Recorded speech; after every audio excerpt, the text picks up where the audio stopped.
Well, it looks at experiences during and in the aftermath of Hurricane Irma and Maria, mostly in St. Martin.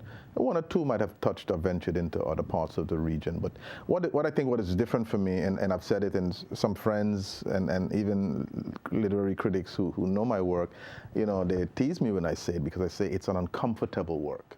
Because usually I don't write about those type of things. It's a very personal kind of writing because I'm looking at people's experiences, neighbors, friends, family, even strangers that I met maybe while standing online or while helping somebody clean up the yard and stuff like that. So it's that type of form. You know my work as well. You've long been a reviewer at certain points as well. And so, you know, I like the political issues, the socio-political issues, the historical issues, the cultural issues. Those are the angles I like and that most of my work deals with, often serious in that. And sometimes maybe a bit playful or teasing. Mostly that's the area.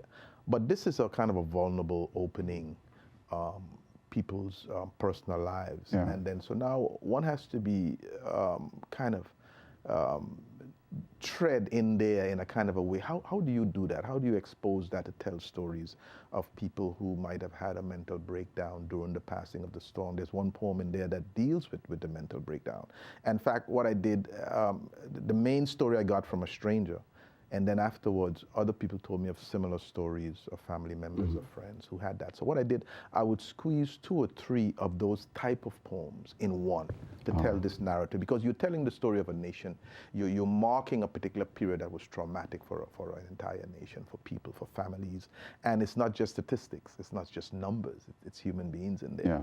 And so that's the area where this volume comes from. You know, and looking at how people felt afterwards, how they related to each other, how they treated each other, how a neighborhood home could become the shelter because there was nowhere else to go, and then you open up your space to both family and friends and strangers at times. Those are the type of elements that come out in this hurricane protocol, and protocol being you know, yes, what protocol is, you know, the conduct, the way it's done, how it goes through. You're curious about the title too, right? I'm smiling because the other day I was in my car and this lady came over to me and she was giving me a story about her during Hurricane Irma. She lost her roof. And the only person she can go to, and probably she's watching this program now, was a neighbor that she didn't used to speak with. But the neighbor said, no, come. This is, It's amazing how we change during those times. And you see, those are the stories often that we have to tell of our way of being and pressing on and overcoming. Because often you hear the statistics or you hear the news story. There's a piece I did in there relative to the looting, but I linked it to a historical element. But I brought it up to say sometimes you see those type of news stories and they are typical of how they put us down and drag us down as it's all, as opposed to elements within and no background issues to it. But put that aside, but how do we help each other? How do we work together? How do families and friends and neighbors and strangers work together all the time? During the storm, passage of the storm, in the aftermath immediately, and way beyond. A lot of us are pressing on in very underreported and unreported ways because of the help of neighbors and friends and strangers. You know, some of us are still in other people's house. You know, and I say other people in kind of a symbolic way because those other people could be family as well, a lot of them are family, friends and so on. And so this book tends to look at that. How do we tell these aspects of our story? At one level, it makes us human, more human than we are given in the big picture story of it all.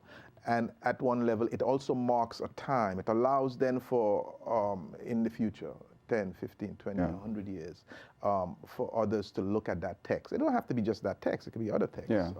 It could be a painting by Roland or a music by Kenyo Bailey or so on. But all of that, or dance by Clara, how do you take what the artist would do or what other writers will do to tell the narratives of the people, to tell the stories of the people, that it then lasts? And it becomes part of your identity, part of how you do things, part of how you live, how you survive, how you become your best self in some of the most traumatic experiences that you have. And so that's the direction I went into, but I went into it in a very personal way as opposed to the areas I tend to like. So for example, I barely touch on political issues, if at all. you know, and normally, you know, I can't write without touching on those issues, you know, whether it's the World Bank and the nastiness that they tend to do to countries that have to loan from them. Yeah, we know it. They're playing games, but we know, okay, for those of us who study it as journalists and so on, we know what comes with that ultimately.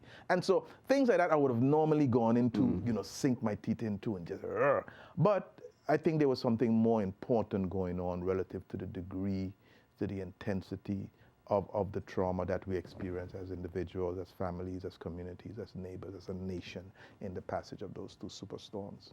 But you know.